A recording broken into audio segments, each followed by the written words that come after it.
بسم اللہ الرحمن الرحیم۔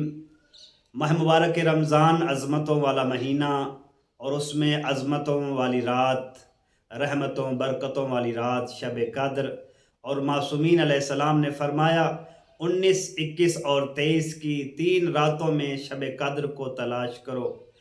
تو سوال یہ پیدا ہوتا ہے کہ شب قدر جو کہ 1000 مہینوں سے افضل رات ہے، اس میں افضل ترین عمل کون سا ہے؟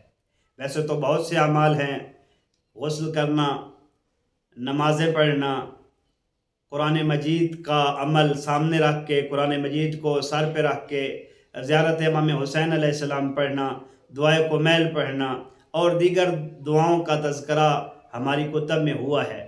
لیکن سب سے افضل ترین عمل کون سا ہے؟ تو علماء بزرگان کہتے ہیں کہ اس رات میں افضل ترین عمل تفکر ہے، غور و فکر ہے۔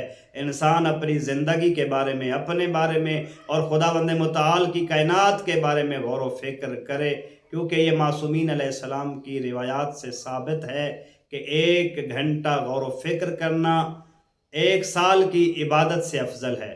اور اسی طرح بعض روایات میں علم کی فضیلت عبادت پر جو ہے بیان ہوئی ہے، اور اس میں فرمایا گیا ہے کہ 1 گھنٹہ علمی نشست میں شرکت کرنا 1 سال عبادت کرنے سے، 1 سال ذکر و اذکار پڑھنے سے افضل ہے۔ لہٰذا ہمیں چاہیے کہ جہاں پر ہم شب قدر میں باقی اعمال کو انجام دیں، وہاں غور و فکر کریں، قرآن میں تدبر کریں کہ یہ قرآن کیوں نازل ہوا، کس لیے نازل ہوا، اور اپنی عبادات میں تفکر کریں۔ اللہم صلی علی